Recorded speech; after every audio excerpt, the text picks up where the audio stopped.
pantalla. Pantalla grande.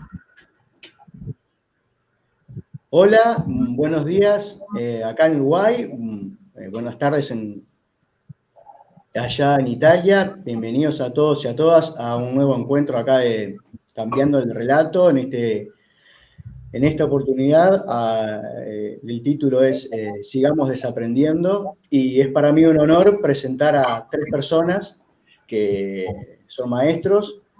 2 hace tiempo que son maestros míos. Uno tomé contacto hace un tiempo gracias a un amigo, Javier Rey, que me compartió algunos materiales y me hizo conocerlo a él. Así que bienvenido, Francesco Tonucci, a estar acá en Ser1. Muchísimas gracias por venir, por estar presente. Buen día a vosotros y gracias por invitarme. Quiero presentarte a Alicia Montes de Oca y a Miguel Domínguez. Ellos son parte del Círculo de Coordinación de la Red de Educación Transformadora, referentes de hace tiempo en todo lo que tiene que ver con este tipo de visión a nivel educativo, donde busca integrar al ser en todas sus dimensiones. Así que quiero darles la bienvenida y presentártelos a ti. Alicia, Miguel, buenos días. Muy buenos días. Realmente honrado, maestro, inspirador desde siempre, desde que te conocimos. Y la verdad que es un regalo de la vida estar contigo aquí y ahora. Gracias. No, gracias a ustedes por estar. Quiero también agradecer, Francesco, a Lorena, a una de tus compañeras asistentes, que ha tenido una atención muy amable y una cordial respuesta cada vez que le escribí, y que gracias a ella hicimos el contacto. Así que también para ella el agradecimiento, y de mi parte nota la calidad humana con la que trabajás en tu equipo ahí. Así que muchísimas gracias. Es una colega preciosa que lamentablemente no puede compartir este espacio porque vive muy lejos de la otra parte del mundo, en Nueva Zelanda, por lo cual en este momento espero que esté durmiendo de hace bastante tiempo, porque es en el medio de la noche. Bien. A los que están escuchando también, bienvenidos. Podemos ir recibiendo comentarios que después los voy a ir poniendo abajo a medida de la charla, así que los invito a todos a que puedan, y los deseen y sientan hacer algún comentario, serán más que bienvenidos. Bien, la idea de hoy, cuando yo invité a Alicia y a Miguel a esta charla, nos pusimos a pensar cómo y a sentir cómo hacerla. Y en realidad las charlas, Francesco, mías son así, son un poco, se inspiraron en este presente que nos toca experimentar, todo lo que tiene que ver con la pandemia y todo lo que tiene que ver con esta situación que en Italia ha sido bastante más intensa que acá en Uruguay. Y bueno, la idea es en este momento hablarlo desde el lado de la educación y qué aporte y qué oportunidades puede tener hoy en día la educación para avanzar o para transformarse en estos momentos. Y para arrancar las charlas, a mí siempre me gusta preguntarles a cada uno cómo se sienten. En mi caso particular, muy alegre y muy emocionado por estar con ustedes 3. Y Francesco, quiero que me cuentes cómo te sentís, cómo estás. Sé que pudiste reencontrarte con tu nieta, que era algo que extrañabas mucho, así que ¿cómo estás hoy en día? Bueno, he pasado un tiempo muy largo porque pasé como 3 meses totalmente aislado, viviendo en la misma ciudad, pero sin poder ver ni los hijos ni los nietos. Y bueno, ha pasado esta temporada. Ahora estoy viviendo en un pueblo muy pequeño de la Toscana, en la media montaña, por lo cual estoy pasándolo muy bien. De nuevo aislado, pero bueno, estoy esperando mañana que llegue mi hija con mi nietita, por lo cual será una semana muy especial, de la cual puedo compartir con ellas mis vacaciones.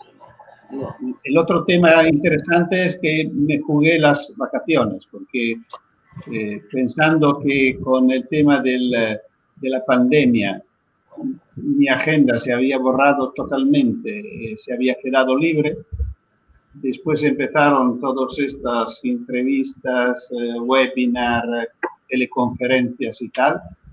y por lo cual prácticamente no he tenido ni un día de descanso hasta ahora. Bien, Alicia, Miguel, vamos a comenzar. A mí me gustaría que también ustedes me comenten cómo estamos y si quieren abordar el tema desde algún lado, ustedes que tienen alguna experiencia más en educación que yo. Bueno, yo estoy muy feliz por muchas razones. Una, por tener la oportunidad de conversar a través de esta herramienta con el maestro Francesco. Otra, porque en Uruguay, después de varios días de estar nublado, hoy volvió a salir el sol y parece que no, pero se ve que somos seres solares porque un día de sol realmente nos inspira. Y también feliz por esta oportunidad que genera Fabián de poder compartir esas locuras de maestros viejos que de alguna manera seguimos pulsando o soñando con una educación verdaderamente humana y transformadora. Así que feliz y agradecido. Bien. Francesco, contame un poquito cómo ha sido, qué visión has tenido tú de cómo ha transcurrido hoy en día el tema de la educación y qué desafíos has tenido que enfrentar en estos tiempos. Bueno, el tema, repito, es que cuando todo empezó, lo que me impresionó de inmediato ha sido que nos preocupamos, todo el mundo se preocupó mucho de dos categorías especialmente. De nosotros, los viejos, por un tema muy evidente, que murieron muchísimos. En Italia hemos tenido como 30.000 muertos, más que 30.000 muertos, y casi totalidad eran personas muy ancianas, de mi edad. Es decir, el promedio de los muertos era 80 años. La otra categoría de la cual se empezó a preocuparse eran los niños y las niñas. Y por un tema totalmente distinto, porque los niños no morían ni se afectaban con el virus, pero claro que estaban viviendo una experiencia para ellos muy rara, difícil para entender y difícil para aceptarla. Por lo cual empezaron a pedir la televisión, los periódicos, las revistas y tal, pedir opiniones y consejos a los expertos, para que den consejos a los padres por un lado y a los maestros por el otro. Lo que me golpeó fue que nadie se preocupó de pedir a los niños, de consultar directamente a los niños para pedir qué estáis pensando, qué estáis probando, cómo lo estáis viviendo. Y esto nosotros hemos hecho. Lo primero que pensé correcto hacer es enviar un mensaje a los alcaldes de las ciudades de nuestra red internacional, Italia, España y América Latina, para que consultaran los niños y convocaran los consejos de niños que tenemos en nuestras ciudades. Y fue muy interesante porque esto ocurrió en todos los países y salieron las opiniones de los niños, por fin. Y por lo cual nosotros podemos decir lo que han pensado los niños cuando vivieron esta experiencia. Y lo interesante es que los niños más o menos hicieron lo mismo en Italia, en España, en América Latina. Y lo primero que salió es que extrañaban los amigos. Es decir, lo que más fuerte salió en todos los países es que faltaban los amigos. La segunda cosa que salió es que estaban viviendo bastante bien esta experiencia porque la estaban pasando en su casa con sus padres y tenían sus padres a su disposición por un tiempo que nunca había ocurrido antes en su vida. Y la tercera es que estaban hartos de tareas. y cansados y aburridos de seguir clases en pantalla. Yo creo que si tenemos en cuenta estas tres opiniones de los niños y de las niñas, tenemos bastante material para pensar qué hacer. Primero en la clausura y después prepararnos para la apertura. Y de allí salieron las primeras propuestas, por ejemplo, por la clausura, y después me callo, por la clausura propusimos a la escuela, por favor, párate. Si el mundo se ha parado, es correcto que la escuela suspenda su programa, suspenda sus tareas y se dedique al mundo de los niños que en esta ocasión se ha restringido en su casa. Por lo cual propusimos las actividades domésticas como nuevas tareas. Una propuesta me parecía banal, de sentido común. Si allí viven, si comparten el tiempo con sus padres, aprovechamos de esta presencia y pedimos a los padres de ayudar a los niños a conocer las actividades de la casa, las actividades domésticas, los instrumentos que se encuentran en la casa, y la escuela, si quiere y si puede, aprovechar de estas observaciones, de las experiencias de los niños para leerla de su punto de vista, a través de sus disciplinas. Y esto, bueno, ha sido una primera etapa de intervención y de propuestas que han tenido bastante éxito en muchos países. Francisco, me parece muy interesante ese concepto que tú pusiste de esa red que funciona, que tú manejás o que tú integras. ¿Cómo es que funciona esas redes? ¿Son de niños solamente? ¿Son de adultos? No.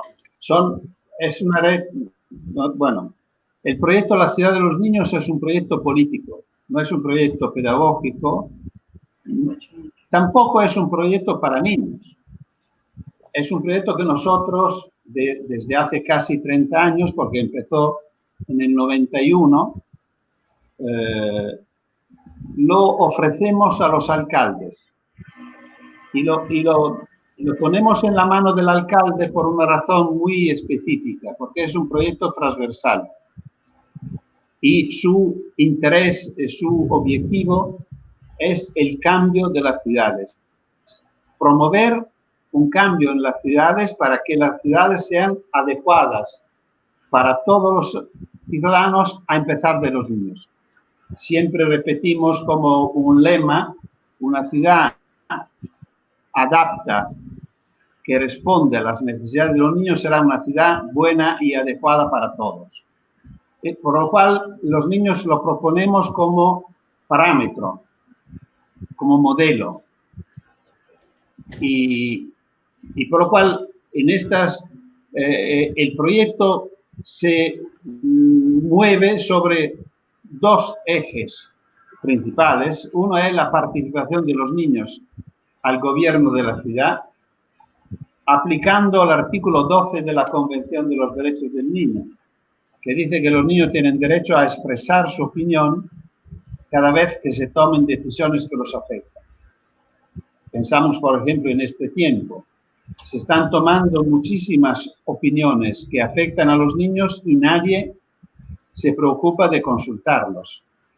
Estamos traicionando una ley del Estado, de todos los estados, porque la convención la firmaron y la ratificaron todos los países del mundo, o casi todos. Ahora hay un problema con Estados Unidos, pero por un tema técnico que no pueden ratificarla. Pero todos los países del mundo están bajo de esta ley, que es una ley de alto nivel jurídico, y nadie la está observando y respetando. Y el otro eje es la autonomía de los niños. la posibilidad que los niños puedan vivir sin ser acompañados siempre, pudiendo vivir, por ejemplo, la experiencia del juego, así como la experiencia del juego necesita. Y aquí también lo dice la ley, el artículo 31 dice que los niños tienen derecho a un tiempo libre y al juego. Y estos dos elementos es interesante considerarlos como liados y conectados uno con el otro. Solo puede jugar un niño si tiene tiempo libre. Y el tiempo es libre si no tiene tareas, por un lado, y si no tiene controles, por el otro lado. Bueno, por lo cual, esto es un poco el tema. Y claro, estas ciudades en este tiempo se animaron mucho, consultando a los niños, haciendo con ellos actividades. Es muy interesante, por ejemplo, que en nuestro caso utilizamos las plataformas, como la que estamos utilizando ahora entre nosotros. Utilizamos estas plataformas no para que los niños escuchen un adulto, sino porque hablen entre ellos, discuten entre ellos. Me parece que es un uso mucho más interesante, moderno y democrático del uso de la pantalla y de la plataforma, y no para repetir el mismo mecanismo tradicional de la escuela, donde hay un adulto que habla y todos los demás que escuchan. Es un uso pobre de los instrumentos poderosos que tenemos a disposición, y los alumnos suspendieron la tecnología. De hecho, se aburrieron frente a este uso.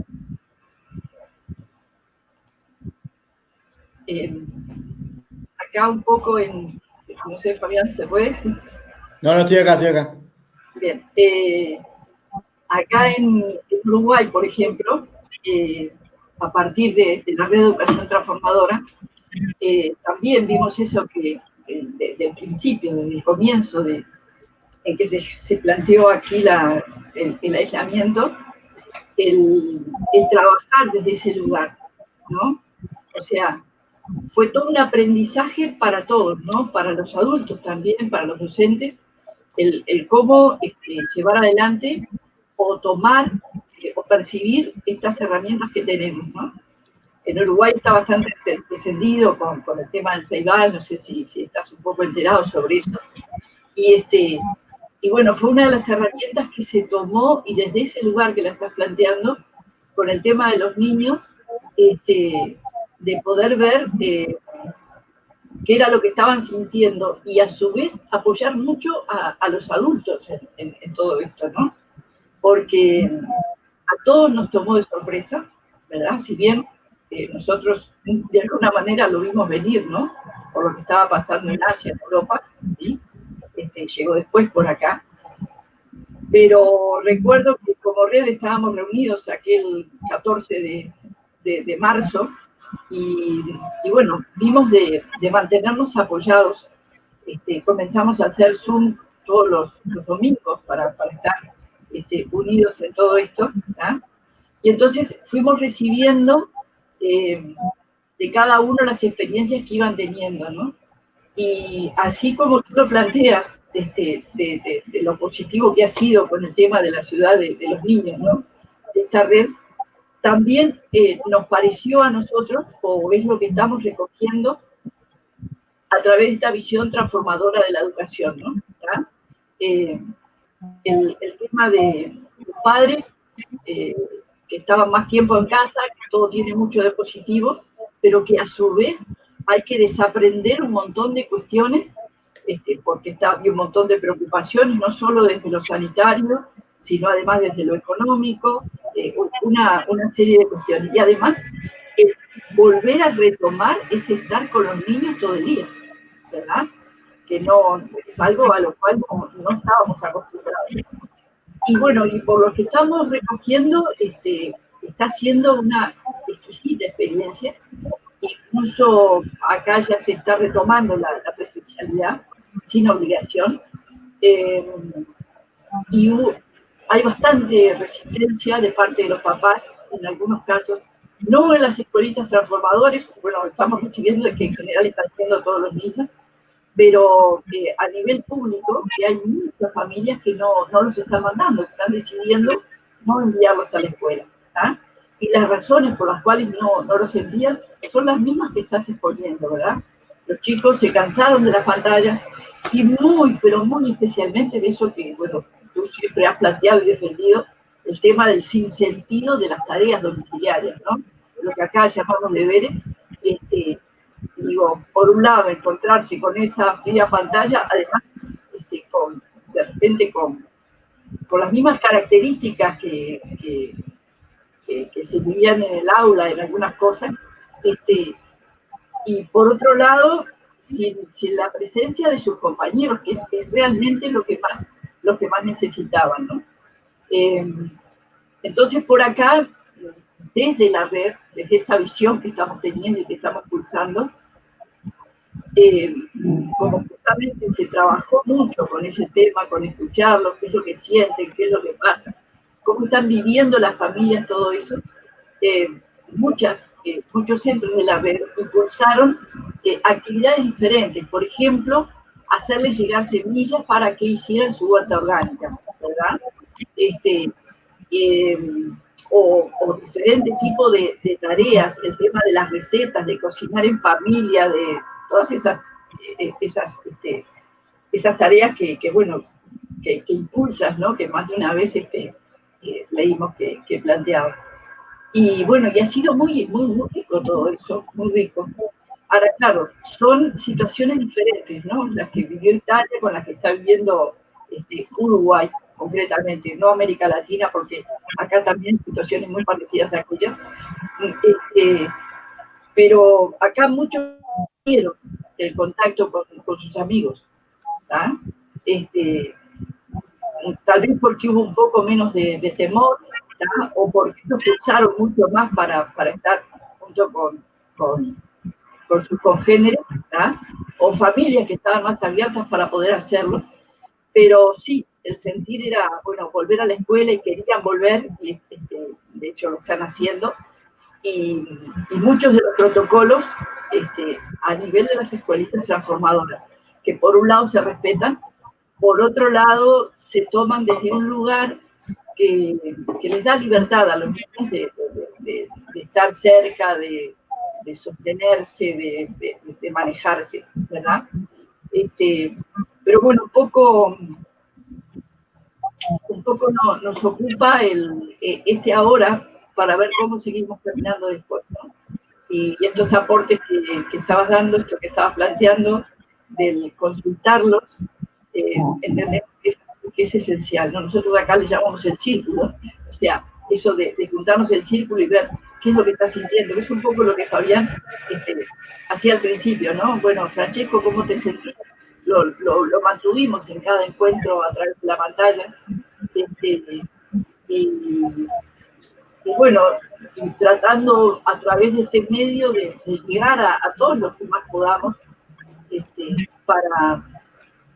para ver desde dónde estamos accionando, ¿no? O sea, por un lado cuidarnos con todo este tema de este patógeno, más hasta dónde dejamos que el miedo nos penetre, ¿tá? Se involucre en nuestras vidas, y hasta dónde realmente accionamos desde el amor, ¿no? Desde el amor, ¿tá? O sea,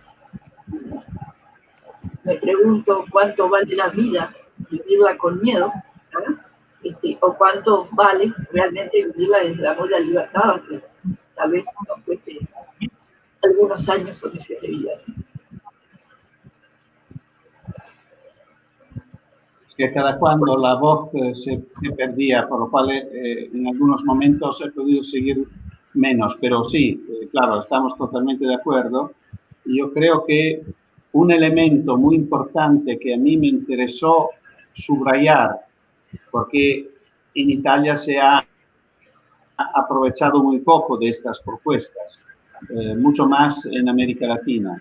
Y uno de los aspectos que me interesaban mucho era la colaboración con los padres, porque en Italia estamos viviendo una situación bastante absurda de un conflicto casi permanente entre familia y escuela. Y claro que es un conflicto que sufren especialmente los alumnos y las alumnas. En esta ocasión, como los niños vivían tanto tiempo, todo el tiempo, no tanto tiempo, todo el tiempo en casa, era muy fácil decir, ayudámonos. Es decir, pedimos a los padres que hagan como de asistentes, que enseñan ellos cosas a sus hijos. Y el otro aspecto es que la tecnología no siempre ha sabido ser un instrumento democrático, porque en muchos lugares no llegó.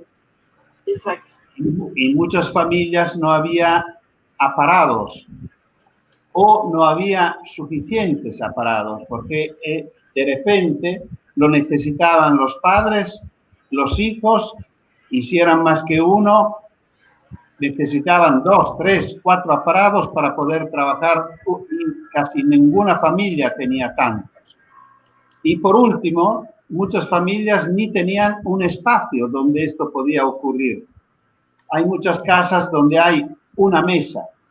Y en esta mesa hay que resolver todos los problemas de la cocina, por lo cual nos pareció muy oportuno proponer de renunciar a las tareas tradicionales, porque en todas las familias, a pesar del nivel sociocultural que fuera, se seguía cocinando, se seguía viviendo, limpiando.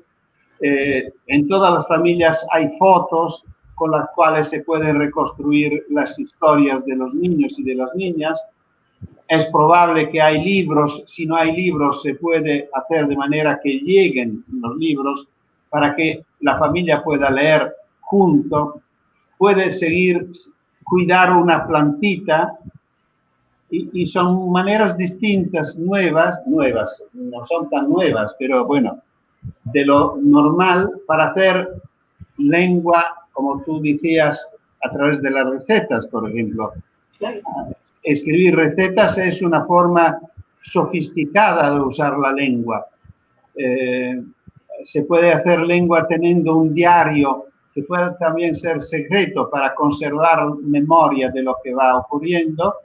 Se puede hacer ciencias observando después de semana una plantita que va creciendo en una maceta.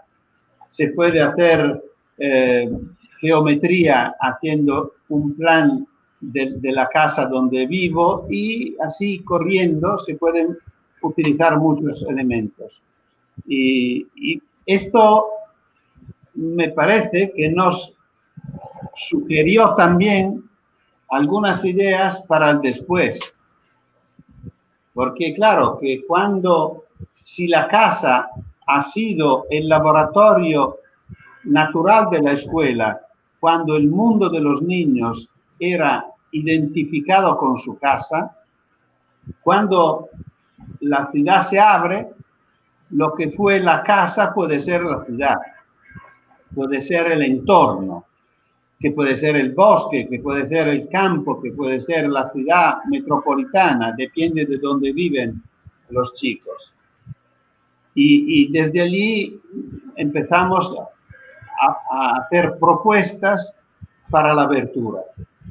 Y concretamente yo identifiqué en 5 propuestas por la apertura. Fabián, me dirás si quieres que la presento o... Sí, me parece interesante. Tenemos tiempo. Bueno, ¿por qué salió? Lo primero que salió es conectado con el tema, porque estas propuestas nacen teniendo en cuenta de las nuevas necesidades sanitarias, por lo cual son una situación de emergencia y de necesidad. Por lo cual, a la pregunta si la escuela puede cambiar o no puede cambiar, en este caso es una propuesta que no se, una pregunta que no se pone. El tema extraño y nuevo es que la escuela tiene que cambiar. Y lamentablemente no por convencimiento pedagógico, sino por necesidad sanitaria. Tiene que romper algunas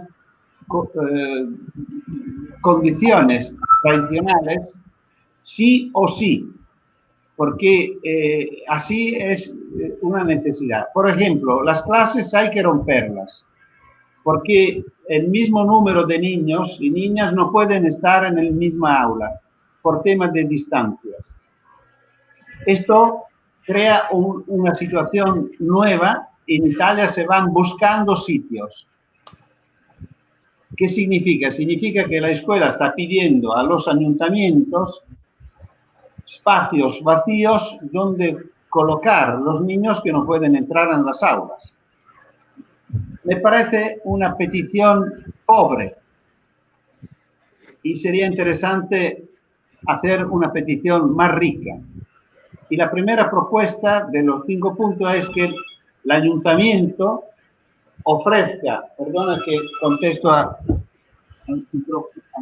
teléfono. ¿Sí? ¿Pronto? No contestaron, perdona, ¿eh? Es que la situación es así, la realidad es así.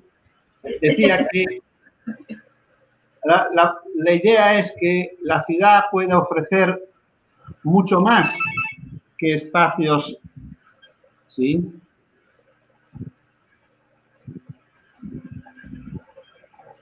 Que espacios vacíos. Puede ofrecer ocasiones, propuestas, experiencias. Los niños pueden visitar una fábrica, así como pueden visitar un museo, pueden visitar una hacienda,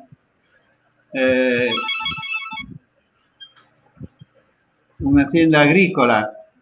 Pueden hacer una experiencia distinta, por lo cual mitad de la clase va a esta experiencia, mitad de la clase se queda en el aula, por ejemplo. Detrás la idea es que la escuela se puede no hacer solo dentro de la escuela, sino que se puede aprovechar de la ciudad y por lo cual el alcalde puede invitar las fuerzas públicas y privadas de la ciudad a ofrecer recursos y ocasiones a las niñas y los niños de la ciudad. Esta es la primera. La segunda propuesta es que los niños se muevan solos. Es una vieja propuesta de nuestro proyecto, porque si los niños van a la escuela solos, con amigos y no con adultos, reducimos de la mitad las personas que se mueven. Y esto favorece la distancia, favorece el cuidado, no hay mucha gente que está frente a las escuelas en el momento de la entrada y de la salida, y los niños recuperan una autonomía que es fundamental por su desarrollo.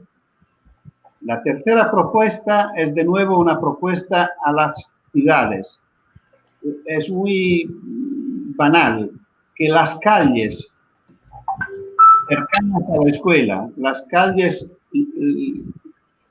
que tocan la escuela, que la limitan, en el tiempo de apertura de la escuela sean reservadas a la escuela, es decir, sean cerradas al tráfico, de manera que sea un espacio más que la escuela puede utilizar. Puede utilizarlo para hacer el recreo, puede utilizarlo para hacer gimnasia, puede utilizarlo para dar clases, si encuentra la manera, la oportunidad y la forma para utilizarlo. A mí me encanta esta idea porque me gusta mucho que la calle, que es normalmente un lugar prohibido, pueda ser concedido a los niños. Y es muy interesante notar que a los niños les gusta muchísimo aprovechar de la calle, a pesar que la calle no tiene juegos, no tiene nada. No es un parque con columpios y toboganes. Pero si le permitimos a los niños de utilizar la calle, lo harán con un interés y con un entusiasmo. La cuarta propuesta es una propuesta pedagógica. Y está el corazón de las propuestas. El tema es que la escuela tiene que cambiar. Y no cambiar porque lo decimos nosotros, que siempre vamos predicando una escuela distinta, como si fuera una teoría más. No, simplemente cambiarla así como lo dice la ley. Me gusta mucho esconderme detrás de la ley. Y cito explícitamente el artículo 29 de la Convención de los Derechos de los Niños. El artículo de la escuela es el 28, que propone y promete una escuela pública, gratuita, para todos los niños y las niñas. Pero el artículo 29 habla de educación. Y lo dice de esta forma: los Estados partes convienen en que la educación del niño deberá estar encaminada a desarrollar su personalidad, sus aptitudes y su capacidad mental y física hasta el máximo de sus posibilidades. Repito, esta ley es una ley que vale más de todos los programas ministeriales de cualquier país de los nuestros. Y dice una cosa muy evidente: la escuela como objetivo no tiene que los niños y las niñas consigan el resultado previsto, sino que desarrollen su personalidad, que encuentren sus actitudes. Por lo cual, lo primero que la escuela y la familia tienen que garantizar a cada uno de los hijos y de los alumnos es que puedan encontrar sus actitudes, que son las inteligencias de Gardner, el elemento de Robinson, el juguete preferido de Gabriel García Márquez, las vocaciones, si queréis. La ley le llama las actitudes. Y cada uno tiene la suya. Y el segundo objetivo es que puedan desarrollarle hasta el máximo de sus posibilidades. La ley prevé que cada uno de los alumnos y de las alumnas y de los hijos y de las hijas sean los mejores. Claro que pueden ser los mejores en lo suyo, no en cualquier cosa. No todos pueden ser mejores en lengua y matemática como pide la escuela, por lo menos en Italia. Por lo cual, si una persona tiene buenas notas en lengua y matemática, no tendrá problemas escolares. Si tiene malas notas en estas dos disciplinas, seguramente tendrá problemas siempre. Y esto es en contra de la ley. Por lo cual, ¿cómo es posible que la escuela favorezca que cada uno encuentre su juguete preferido? Tiene que hacer una propuesta muy amplia de lenguajes. Por esto la propuesta que yo avanzo de hace tiempo es que la escuela renuncie a las aulas, que en este momento son estructuras complicadas, porque no creo que a nivel sanitario sea aceptable que los niños pasen muchas horas en el mismo lugar. Por lo cual la idea es renunciar a las aulas y pensar a una escuela de talleres y laboratorios. Es decir, todos los espacios de la escuela, no solo las aulas, sino también los pasillos, los sótanos, los patios, los jardines, transformarlos, cada uno de los espacios, en talleres y laboratorios, que sean de carpintería, que sea una huerta, que sea la biblioteca, que sea un teatro, que sea la música, que sea las artes, que sea la ciencia, y así, de manera que sea más fácil que cada uno, recorriendo la escuela, en este caso la experiencia escolar no sería una estancia, sino que sería un recorrido, y es más probable que cada uno encuentre lo suyo y a este pueda dedicarse, no digo solo, pero especialmente, a lo máximo posible, como dice la ley. Y el último punto es que todo esto funcionará si los niños serán protagonistas y no destinatarios. Es decir, todo el montaje, todas las propuestas de la abertura próxima, yo creo que se deben decidir alrededor de una mesa a la cual se sientan la ciudad, la escuela, las familias y los niños. Y los cuatro deben estar presentes y asumir la responsabilidad de las propuestas. Es decir, en esta mesa hay que ponerse dos preguntas. ¿Qué hacemos y cómo lo hacemos? Asumiendo todos la responsabilidad de lo que se decide. No llega desde el ministerio, se decide allí. Esto es por lo menos lo que yo pienso, lo que estoy proponiendo, esperando que por favor. Desde el interno no te puedo explicar la expansión que se siente escuchándote y realmente es por ahí, ¿no? Ahora cuando tú hablabas, si bien hablas de la post-confinamiento, ¿verdad? Es el cambio que necesita toda la educación a nivel planetario, ¿no? O sea, porque hablas de Italia, pero no estamos muy lejos de todo eso, ¿no? Y sabés que nos surgen algunas preguntas o reflexiones para hacer, ¿no? Totalmente de acuerdo con que los niños sean el centro, más los adultos que estamos a cargo de la educación, ya sea familia, docentes o gobierno, ¿tá? Nuestro niño interno, ¿tá? Ha sido, o está muy tapado, está muy guardado, muy escondido. ¿Y no te parece que también además tenemos que trabajar o entusiasmar o develar a ese niño interno? Porque eso que tú planteas en la ciudad de los niños, que aparte de favorecer, independientemente de la pandemia, ¿no? Si no hablo de la totalidad de la propuesta, que además de favorecer a los niños, nos favorece a todos los adultos, ¿tá? Porque nos pasa acá, digo, cuando compartimos un espacio, ya sea la playa o el lugar o los lugares que hay para esparcimiento de la familia, ¿tá? Es una maravilla lo que sucede con nosotros, con los adultos en eso, ¿verdad? Entonces, ¿cómo cambiar la educación? ¿Cómo cambiar la escuela? ¿Cómo hacer esa reunión de los cuatro?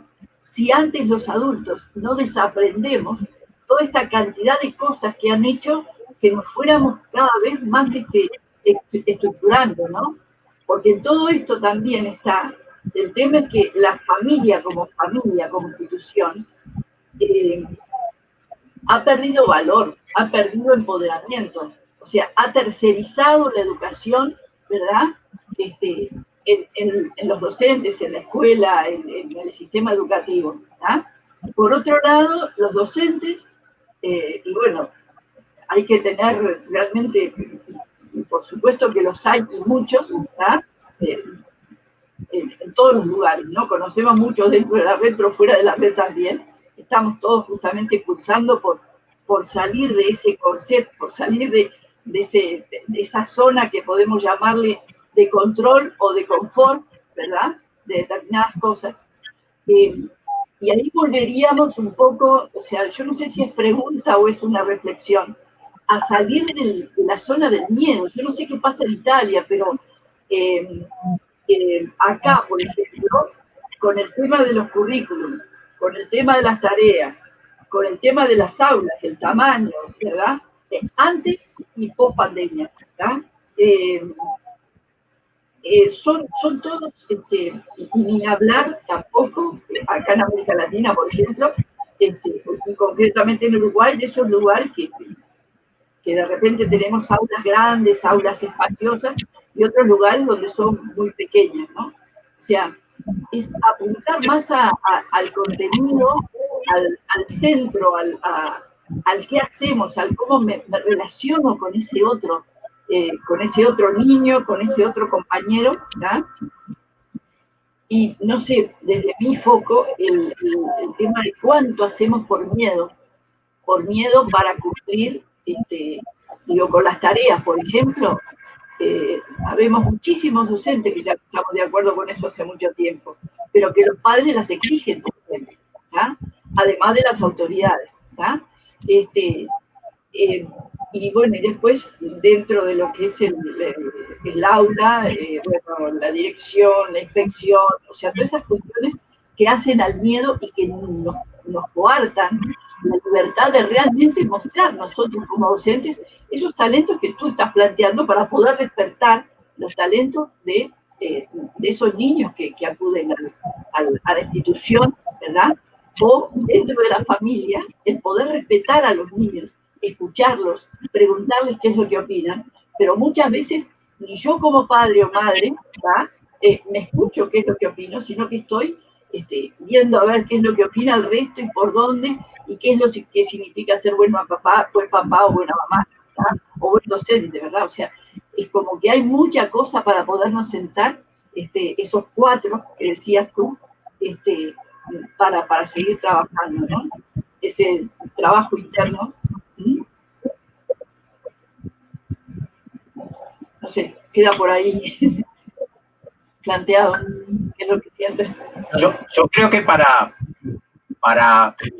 poder entender realmente tu propuesta, Francesco, estaría bueno ubicarla en el momento histórico en el que nos encontramos como humanidad. O sea, en generaciones anteriores, de repente, los cambios que se producían de una generación a la siguiente, capaz que eran más suaves, menos notorios, entonces los adultos de alguna manera trataban de preparar a sus nuevas generaciones para que continuaran ese proceso. Ahora estamos en un momento bisagra como humanidad en la que se están produciendo cambios demasiado bruscos y desde nuestra perspectiva, en las últimas décadas hay verdaderas oleadas de niños y de niñas que vienen con un chip diferente, que vienen con una impronta diferente, que evidentemente es como que ya vienen con un ADN de transformación, de cambio. El mundo adulto, de repente hemos querido trabajar con ellos de la manera tradicional y resulta que los niños no han respondido de la misma manera que en generaciones anteriores. Yo creo que en las últimas décadas los niños realmente se han levantado en conflicto, han puesto manifestaciones, ya sea a través de la hiperactividad, a través del déficit atencional y de otras cosas que por ahí aparecen, como una manera de quejarse, de protestar a un formato que de alguna manera se les quiere imponer. A mí me parece totalmente válido el apostar a escucharlos. Yo creo que uno de los grandes defectos que estamos teniendo es el escucharlos tan poco, porque realmente los niños y las niñas de ahora, no importa la edad, tienen tanto para decirnos que seguramente nos ayudaría a cambiar nuestras vidas. Y tal vez el acierto más grande que tendríamos en este momento como humanidad es el poder escucharlos más y poder entender que la forma de vida que nos habíamos creado tal vez no es la que nos conduce a la felicidad o al mejor momento. Creo que los niños nos están diciendo, y esta pandemia de alguna manera le ha dado a los niños y a las niñas una posibilidad que antes de repente no tenían, que es de poder hablarnos mejor sobre lo que realmente ellos necesitan y quieren. Creo que toda la propuesta que tú describiste, de alguna manera va en ese sentido, en poder poner a los niños en el micrófono y que de alguna manera ellos opinen y digan, porque tienen mucho para decirnos. Y verdaderamente, cada vez sabemos que papás y mamás que quedan sorprendidos por comentarios o reflexiones de sus hijitos de 2 años, de 3 años, de 4 años. Quiere decir, no se necesita tener una vida desarrollada para decir cosas sabias. Y los niños en este momento nos están diciendo un montón de cosas sabias y me parece bueno que aprovechemos esta circunstancia de la pandemia para poder agudizar mejor el oído y que ellos puedan expresarse. Totalmente, Miguel. El tema creo que es que tú decías que la escuela una vez tenía más sentido y ahora lo está perdiendo. Temo que no tenía mucho sentido tampoco antes. Es decir, la escuela siempre ha sido una estructura que ha hecho siempre una fuerte selección. Siempre ha sido una escuela para pocos. A mi tiempo, la mayoría de los compañeros yo los perdía, y los que se perdían eran los más pobres, eran los huérfanos, eran los... Es decir, y el otro tema dramático es que la escuela se ha quedado la de antes. Es decir, la escuela que está haciendo mi nietita que tiene 12 años es casi igual a la que he hecho yo hace 80 años. Y esto es evidente que, correctamente tú decías, los niños de hoy se aburren porque una escuela que se ha quedado atrás de un siglo no tiene nada que ver con lo que está ocurriendo en el mundo. Y por lo cual es una escuela donde siguen reglas impresionantes. Os leo una frase que ha dicho una niña, Elisa, de Lima, de Perú, de 9 años. Antes no pudimos entender estas cosas porque estábamos en la escuela.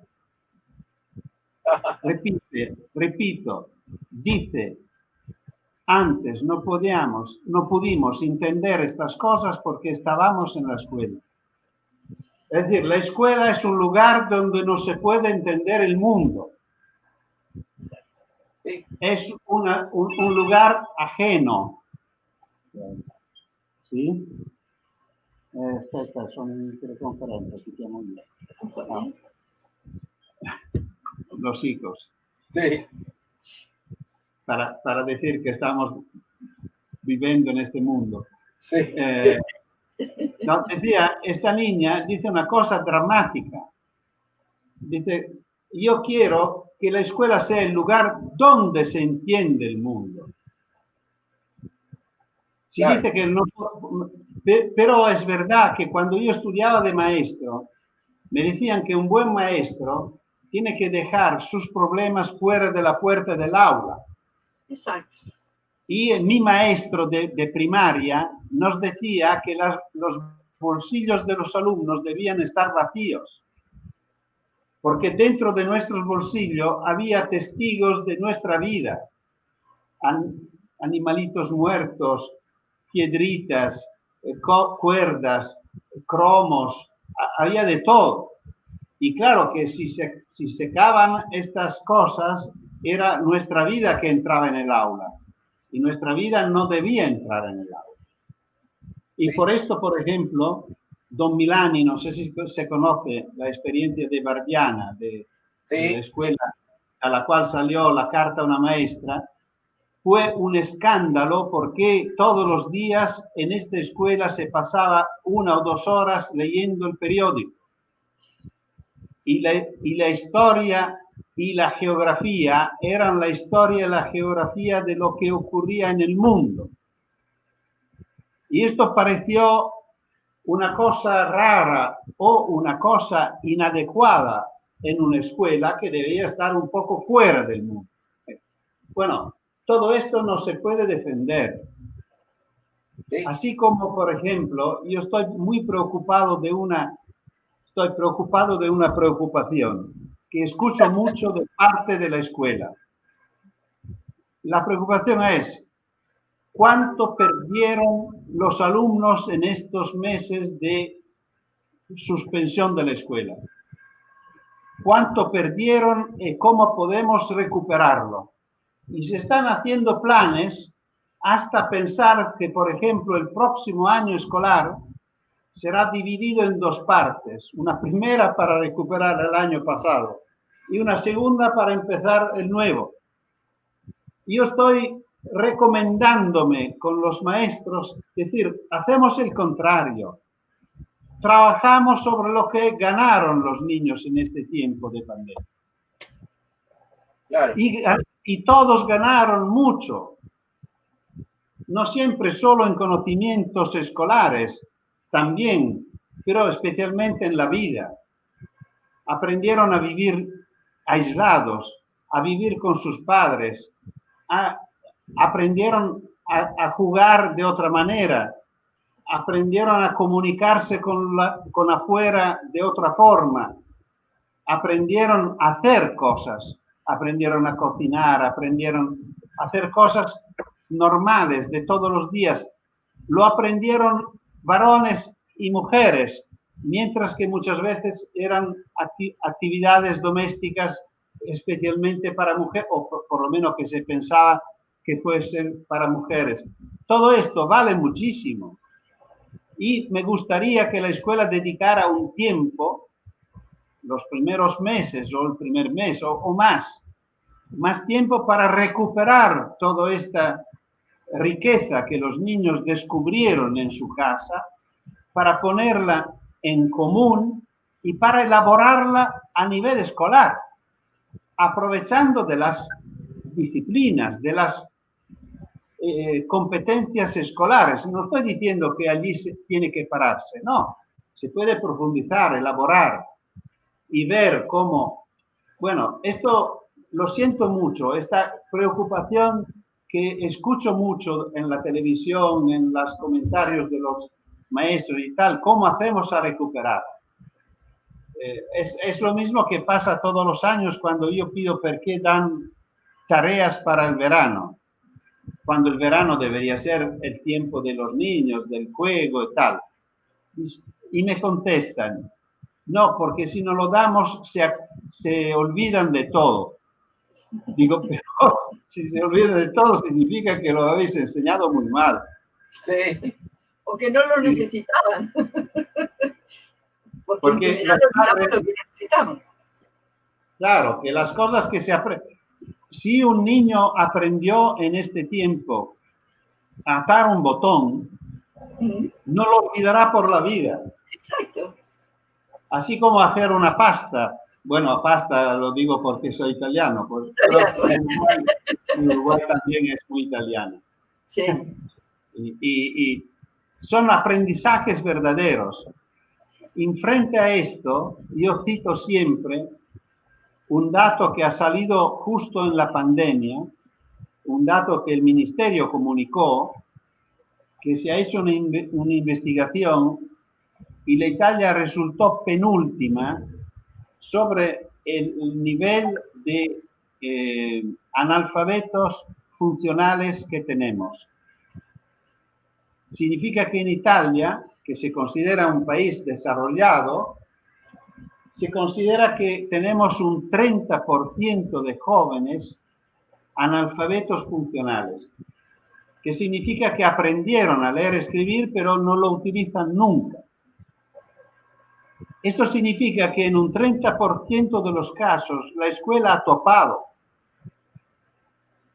No ha sabido comunicar, enseñar de forma válida, porque si no lo usan, no saben escribir.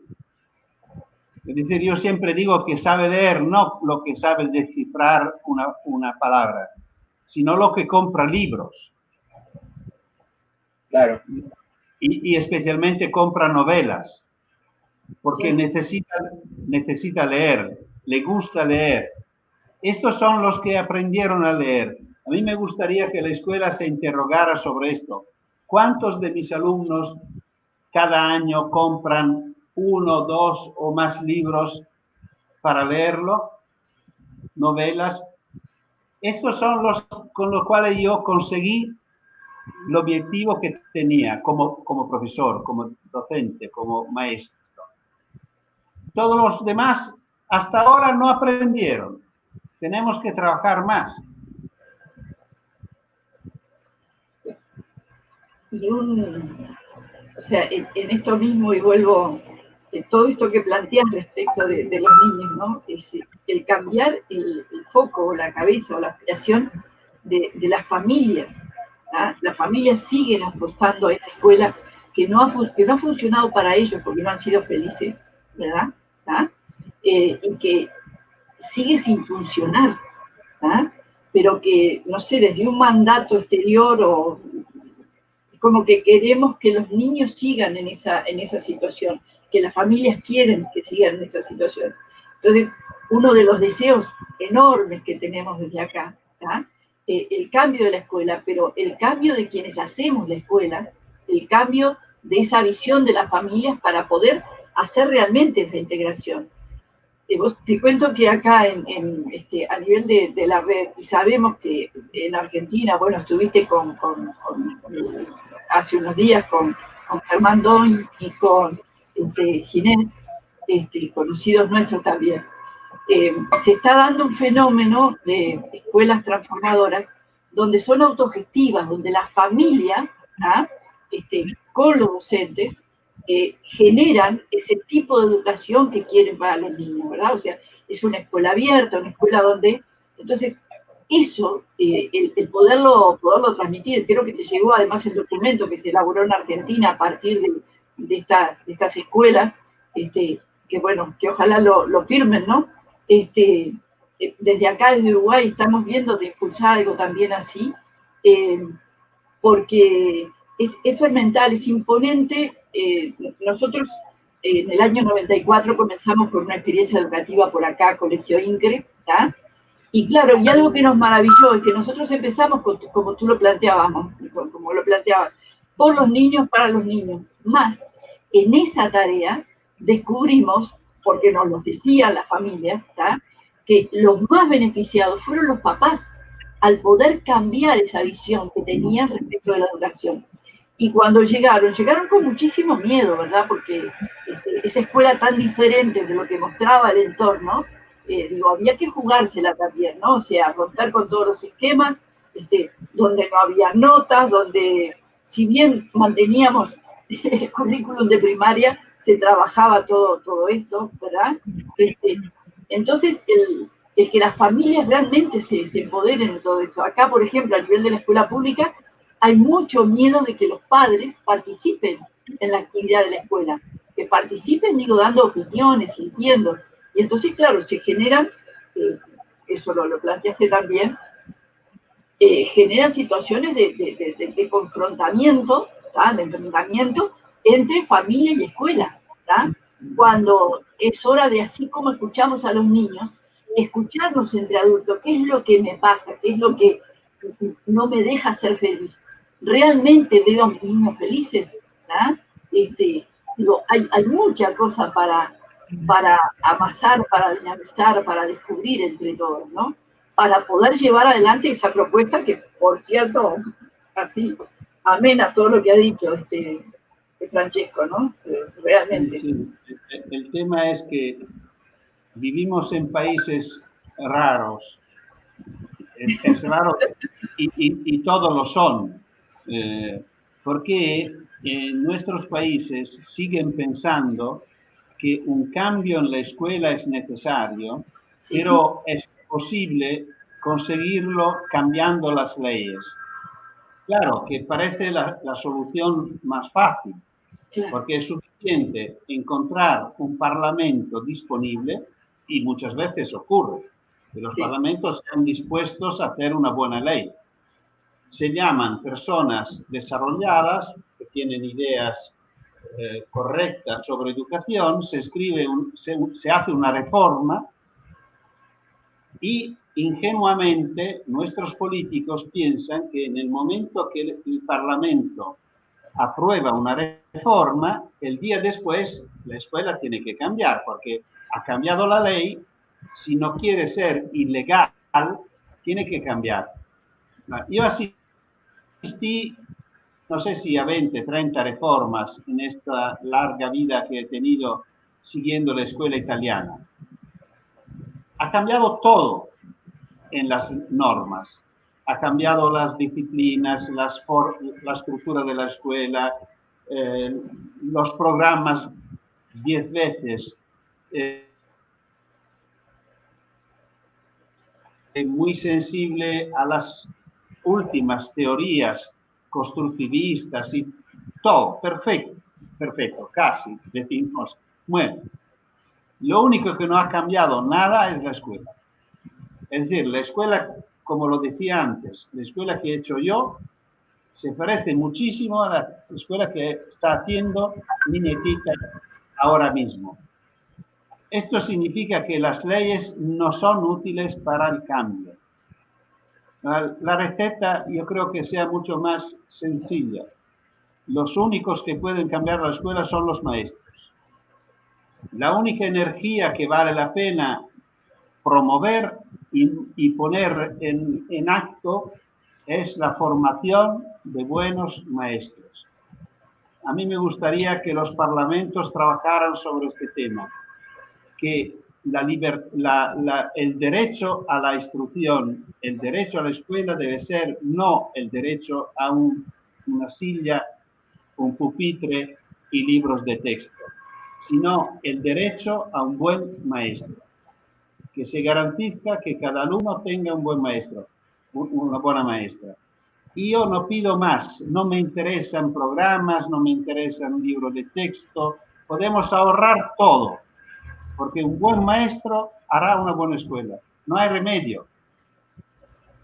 Y los buenos maestros existen, afortunadamente, pero no son todos. Y son personas raras, porque los buenos maestros normalmente tienen buenas relaciones con los padres. Claro, sí. Una familia cuando se da cuenta de tener un buen maestro está muy contenta. Tienen una relación extraordinaria con sus alumnos, que son estos alumnos rarísimos que no ven la hora que vuelva el lunes. Exacto. Yo nunca fui uno de estos, por ejemplo. Y el otro dato muy raro es que no se enferman nunca. No pierden un día de escuela, mientras que los datos italianos son impresionantes desde este punto de vista. La profesión docente es una de las profesiones públicas con más enfermedades profesionales. Y esto no se puede entender. ¿Cómo puede ser que uno que tiene la suerte de trabajar toda la vida con niños y niñas se enferma por esto? Y es así. ¿Qué significa? Significa que lo están viviendo mal. Exacto. Y si lo viven mal, no puede ser un buen aporte a sus alumnos. Y es una cadena que hay que romper. Yo espero que lo entiendan, porque esto en la teoría pedagógica es muy claro de hace decenas de años. Pero yo estoy siguiendo que cada gobierno que cambia se propone una reforma escolar. En Italia ya se está hablando de otra. Y no cambiará nada. Totalmente de acuerdo. Ahora, en eso que decías de los maestros, es tan verdad, así se vive por acá, ¿no? Nosotros fuimos presentados ahora como representantes de la escuela de la educación transformadora en Uruguay, ¿tá? Pero a nivel de escuela pública o de otros colegios privados, hay un montón de docentes que realmente se sacan esas vestiduras de esa formación, porque además la formación que recibimos como docentes, ¿tá? Es una formación muy estructurada, ¿verdad? Mucho. Entonces, como tú decías, no es a través de las leyes, sino que hasta los formadores de docentes tenemos que modificar. Ahora, esa formación no está escrita en piedra tampoco. Cada uno de nosotros puede hacer ese cambio, ¿verdad? La formación que tú recibiste como docente seguramente tiene que haber sido muy parecida a la nuestra, ¿verdad? Que cuando nos encontramos con los chicos delante, ¿verdad? Con los niños, con esos benditos maestros, esos sí que fueron maestros nuestros. Ellos sí fueron los que realmente despertaron en nosotros esta forma de ver, ¿verdad? el poder descubrir que somos maestros y aprendices a la vez, todos de todos, ¿tá? Entonces, si cada uno de los que bien tenemos ese titulito que nos da permiso para ejercer la docencia, ¿tá? Realmente escuchamos lo que nos late y poder ponerlo en práctica, pero claro, el miedo es uno de los que nos puede jugar en contra, ¿verdad? Con el tema de cumplir con los programas, con el tema de mandar tareas para realizar, ¿verdad? Y eso es lo que genera ese estado de enfermedad, ¿verdad? Nos enfermamos nosotros, se enferman los niños, se enferma todo, ¿verdad? Y bueno, y por eso es que desde un comienzo planteaba el tema de ese trabajo más desde el amor y no desde el miedo, y sea la profesión que sea, ¿no? Porque ahora estamos hablando de educación, pero lo mismo lo podemos trasladar a la salud, a los médicos, ¿verdad? Lo podemos trasladar a todas las profesiones, sí, por todos los titulitos habilitantes que tenemos para llevar adelante la tarea, ¿no? Sí, de todas maneras, casi menos, porque, por ejemplo, muchas profesiones tienen formas de autoevaluación. Por ejemplo, uno que estudia medicina, si se desmaya en la sala operatoria, se da cuenta que probablemente no es para él. Por lo cual, lo primero que se debería preocupar una estructura de formación de maestros es evaluar si la persona que se presente puede ser maestro o no. Yo creo que es muy importante empezar diciendo que no todos pueden ser maestros. Exacto.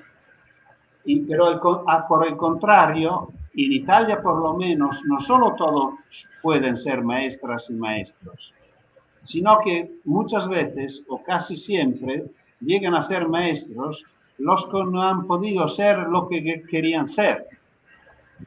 Por lo cual es casi, no digo siempre, pero muchísimas veces es una profesión que resulta, no es una elección. Y claro que ya empezamos muy mal. Y si la formación siguen dándola profesores de la universidad, a las cuales lecciones los alumnos, que serían los futuros maestros, tienen que tomar notas porque al examen el profesor le pide de repetir lo que ha dicho él en la clase, no cambiará nunca. No importa si los contenidos que presentan estos profesores son modernos. Es que la manera para enseñarlo y la manera para aprenderlo sigue siendo la de la transmisión. Exacto. De uno que sabe a los que no saben. No hay ni investigación, ni participación, ni cooperación. Bueno, no hay nada de lo que debería ser después la propuesta de estos jóvenes cuando serán maestros. Bueno, ahora entramos en temas a lo mejor demasiado técnicos, pero bueno. Pero que son el fondo del tema, digo, o sea, por supuesto que precisamos leyes, pero con las leyes únicas, es lo que tú decías, cuántas reformas hemos hecho, cuántos cambios de currículum, ¿verdad? No sé, cambiar de aquellos, acá les llamamos varelianos, ¿verdad? Que le veíamos la nuca al que estaba delante, a mesitas, o sea, se han hecho o intentado hacer cosas, ¿verdad? Pero bueno... es que no se ha preocupado de poner los maestros en condiciones de apreciar las reformas. Es decir, yo cuando hablo con maestros, le digo, pero mira que en los programas se dice esto, se dice que hay que empezar siempre de lo que los niños conocen y no proponerle cosas nuevas. Y dicen, no, pero nosotros hemos hecho siempre así. Y pensando que lo han hecho siempre como dice la ley, están haciendo el contrario. En los años 2000, mi nietita aprendió a escribir haciendo páginas de letras. En los años 2000. Yo tengo fotos. Y ocurrió en mi casa. No lo he buscado mucho. Por lo cual puedo imaginar que sea probable que esto ocurra. No creo que mi nieta ha sido la única desafortunada que le tocaron maestros, no tenían malas maestras, pero repito, eran maestras que pensaban correcto enseñar a escribir a los niños haciéndole copiar páginas de letras del alfabeto. Sí, sí, sí. O sea, Formas un poco lejanas. ¿qué decir más? Sí, ¿qué decir más? Pero digo, ¿qué decir más? El seguir trabajando, lo que tú estás haciendo, así hasta el último aliento, ¿tá? Y nosotros también, y a su vez impulsando, ¿no? Porque hay muchísima gente que realmente están queriendo, ¿no? Las familias en este momento, acá hay un ejemplo con Fabián, de que, bueno, han decidido, más que decidido, no, preguntaron a sus hijos si querían volver a la escuela, ¿tá? No sé si Fabián querés contarlo, pero creo que es un poco poner en práctica lo que Francesco estaba planteando también, ¿no? No son muchas, pero las hay. Entonces es como ese granito, esa semillita que se va sembrando, que se va haciendo y que va germinando y que va haciendo el cambio, ¿no? Acá había alguien que decía que bueno, que todo crece desde el pie, ¿tá? Desde el pie, desde la raíz, desde la semilla, y de ahí todo lo demás, ¿no es cierto? Crece desde el pie. Y bueno, y ahí apuntamos, así que a esa tarea de todos los días. Además, en toda esta última parte de la conversación, queda en evidencia de que de todos los involucrados en esta mutación que estamos haciendo, los que la tienen más clara son los niños. O que de alguna manera los que están ya preparados para un cambio son ellos. Somos los adultos los que de alguna manera seguimos resistiendo y frenando. Entonces, creo que queda como muy evidente la propuesta tuya de escuchar a los niños como que realmente es realmente una propuesta sabia, porque son ellos los que realmente tienen en este momento la mayor claridad sobre los cambios. Y por lo mismo lo decía, ¿no? No sé si tenemos tiempo para una consideración final, Fabián. ¿Lo tenemos? Sí, yo les quería comentar eso, ¿no? Que primero, maravillados de la charla, me da hasta cosa interrumpirlos, pero en realidad quería comentarles que para quienes no somos educadores de profesión, pero sí somos padres y madres, que también somos educadores, me parece muy rico la información que ustedes están brindando, el aporte, lo que decía Alicia, en el caso de nosotros, tuvimos la iluminación de poder integrar a nuestros hijos, a Faustina y a Luciano, a esa dinámica de que sean ellos mismos lo que decían, cómo querían encarar este presente, ¿no? Y si querían, cuando se empezó a volver, bueno, si ellos querían volver, les contábamos cómo iba a ser la vuelta, qué tenían que hacer, porque cuando les preguntábamos por primera vez, ¿quieren volver a la escuela? Ellos decían, sí, bueno, pero ¿qué es lo que quieren volver a la escuela? No, porque quiero jugar con mis amigos. Entonces, no era lo que vos decías, no era que extrañaban la escuela, sino que extrañan a sus amigos. Y entonces les preguntamos, les comentamos cuáles eran las condiciones para volver y les dejamos a ellos que decidieran su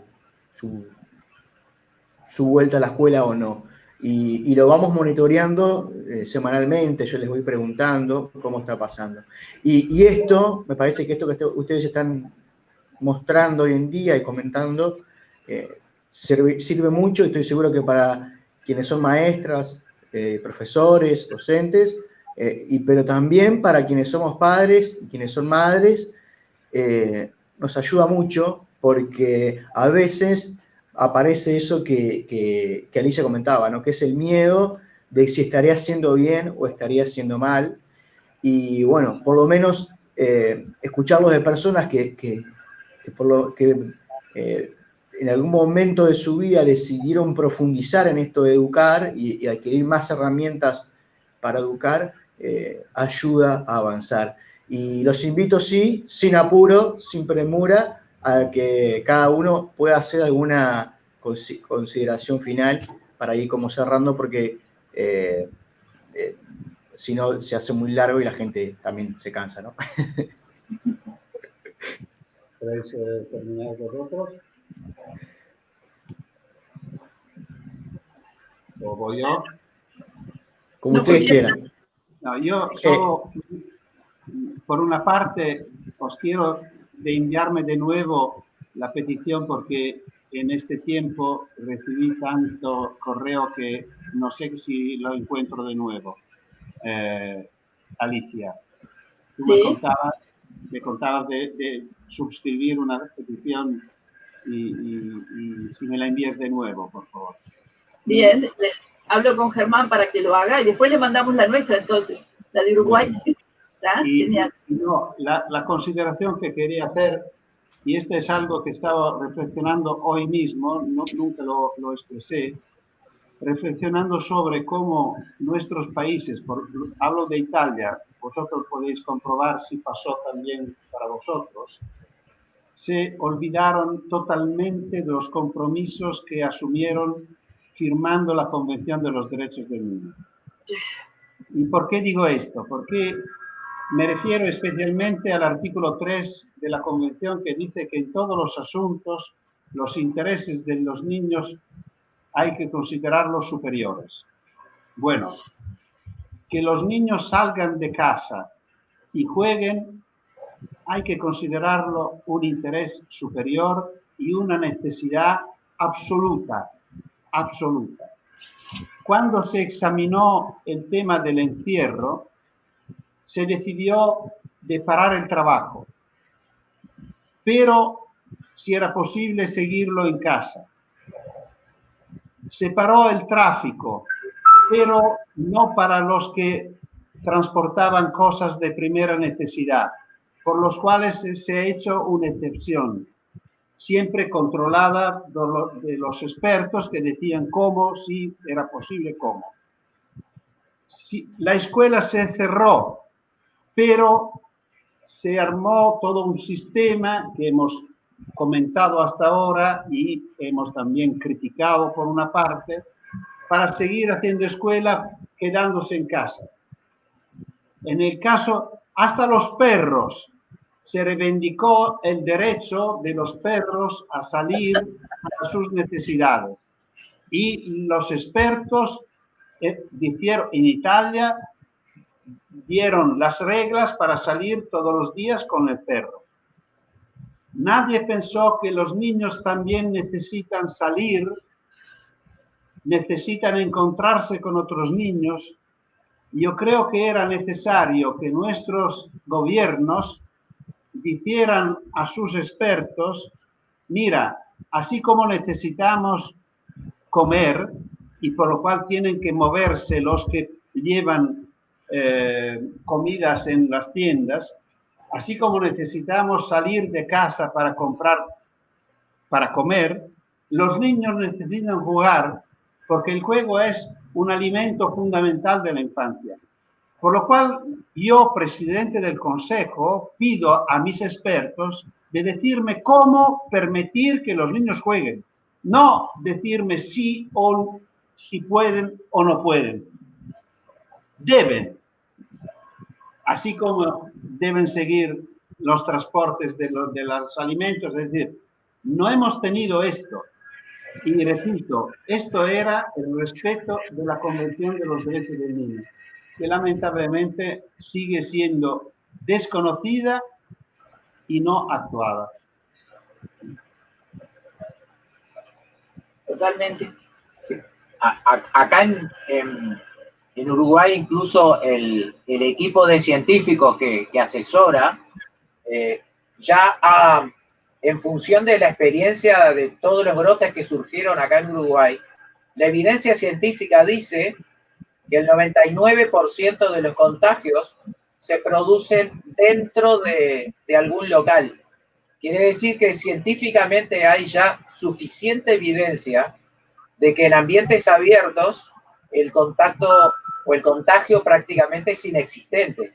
Entonces, lo que tú de alguna manera planteas hasta resulta bastante irracional, hasta teniendo en cuenta la evidencia científica que hay, ¿no? Que verdaderamente que los niños puedan salir al parque y jugar y encontrarse, no pone en riesgo ninguna situación sanitaria, y más porque en las edades pequeñas todavía el contagio ha sido más nulo, ¿no? Bueno, un poco cerrando, digo, realmente agradecida a Fabián por conectarnos contigo. Digo, es un regalo realmente en la vida el haber charlado contigo. Gracias. El haber charlado contigo, el haberte conocido, toda la inspiración que hubo en nuestra vida con tus benditas viñetas y demás. Y yo dejaría así como cierre, así como tú planteabas la Declaración de Derechos del Niño, que realmente no se está poniendo en práctica, en general, ¿no? Por quienes realmente serían los que tendrían que ponerla en práctica, pero que sí confiamos en la cantidad de gente que tal vez, aún ni conociendo esa Declaración de Derechos, realmente la está poniendo, la lleva adelante en el día a día, en el quehacer como familia, como mamá o papá que está buscando una forma diferente porque ya no resultó para él eso que llamamos tradicional, no resultó para nosotros, y a su vez a los docentes, o sea, todo el empuje, todas las ganas para que desde corazón hagan la bendita tarea que estamos llamados a hacer, ¿tá? Y es escuchar a los niños, permitir que ellos nos muestren, que nos enseñen, ¿tá? Y bueno, y aportarles nosotros la experiencia de vida que tenemos también, y el permitir ese intercambio que ellos quieren, que ellos saben de lo valioso y lo sabio que es, ¿no? Sea dentro del aula, en el patio de recreo, en el jardín, en los espacios abiertos, ¿tá? Pero bueno, abrirnos un poco más, sacarnos los miedos y atrevernos a este cambio que se viene, que puede ser un poquito doloroso un tiempo más, pero que viene el cambio. Gracias, Francesco, ¿tá? Y a seguir en esta tarea todos juntos.